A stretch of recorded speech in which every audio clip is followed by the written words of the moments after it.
Já parou para pensar se dá para transformar lixo eletrônico num sinal de TV limpinho? Pois é. Nessa análise aqui, a gente vai desvendar como uma antena Yagi, que é uma peça de tecnologia surpreendentemente poderosa, pode ser construída com materiais que a gente encontra por aí, às vezes até jogados fora. Vamos descobrir a engenhosidade que está por trás dessa transformação. E essa frase aqui, ela resume perfeitamente a filosofia do faça você mesmo, né?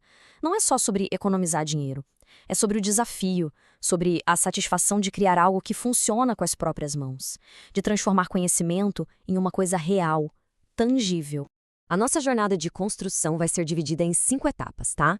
Primeiro vamos começar pelo desafio inicial, depois a gente vai entender como focar um sinal que é invisível, resolver um problema elétrico que é crucial, ver como testar o resultado e, no fim, comparar a nossa criação com um equipamento profissional. Então, vamos lá. Seção 1. O desafio da antena caseira. E a primeira pergunta é a mais óbvia de todas, né? Por que ter todo esse trabalho de construir? A verdade é que comprar uma antena pronta, vinda de fora, tipo do AliExpress, a conta não é só o preço do produto. Tem frete, imposto de importação, ICMS e, claro, aquela espera que parece não ter fim. Agora, construir é outra história. A gente usa materiais que muitas vezes são encontrados na rua mesmo, transformando o sucata em algo útil e o melhor, com um resultado imediato. E o objetivo aqui era bem específico: construir uma antena Yagi para fazer testes de TV na faixa de UHF, ou Ultra High Frequency. Isso era necessário porque a antena antiga era de VHF, Very High Frequency, e ela era simplesmente gigante, nada prática para fazer experimentos dentro de casa. Seção 2, focando o sinal. Ok, depois do teu sinal, vem o próximo desafio, que é a tal da diretividade. Como a gente garante que a energia não vai se espalhar para todo lado, mas que vai chegar concentrada onde precisa? Essa aqui é a pergunta de $1 milhão por trás do design de uma antena Yagi. Como é que se pega a energia que sairia para todo lado e se concentra ela num feixe poderoso direcionado? Bom, a resposta está na combinação de 3 componentes que trabalham juntos. Lá atrás tem o refletor, que age como um espelho, sabe? Ele empurra o sinal para frente.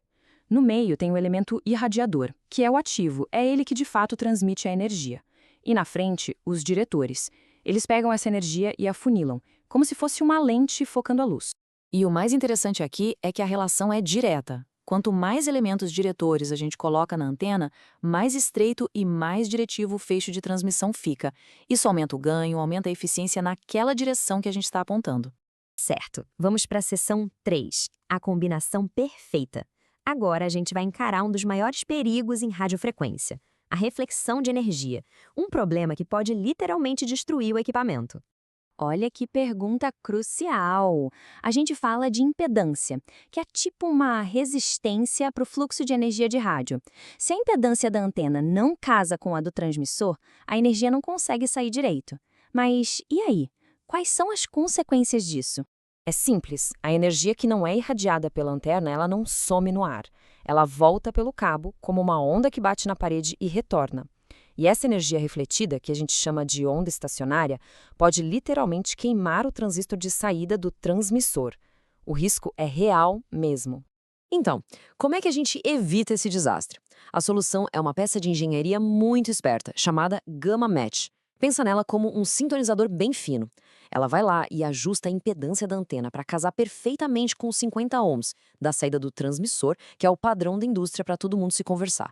Isso garante que toda a potência vá para o ar e o equipamento fica protegido. Seção 4. O campo invisível. Beleza, a antena está montada, está ajustada, mas como a gente sabe se ela está mesmo transmitindo um campo de energia que não dá para ver? Chegou a hora de colocar a teoria à prova. E essa parte aqui é genial, porque ilustra como um campo invisível pode ser observado na prática.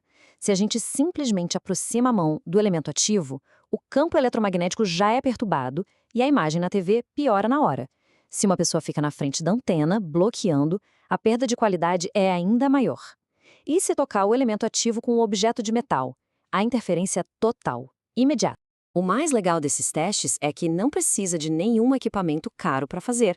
A própria TV vira o instrumento de medição, provando que a antena está irradiando energia. Isso torna a física, que é super abstrata, em algo que a gente pode ver e interagir. E agora, nossa última sessão, caseiro versus profissional. A antena funciona, isso é fato. Mas é super importante a gente entender os limites. Onde é que termina o projeto caseiro e começa a engenharia profissional de verdade?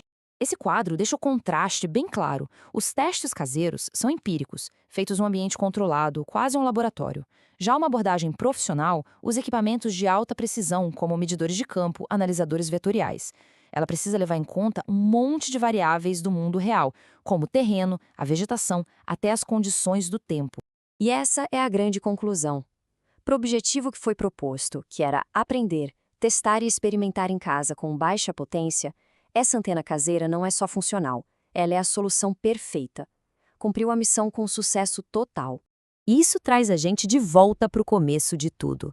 O valor real não está só no objeto final, mas no processo, sabe? Na solução de problemas, no aprendizado prático e naquela satisfação de transformar material descartado em algo que funciona. Isso prova que, às vezes, a melhor ferramenta que a gente tem é a nossa própria engenhosidade.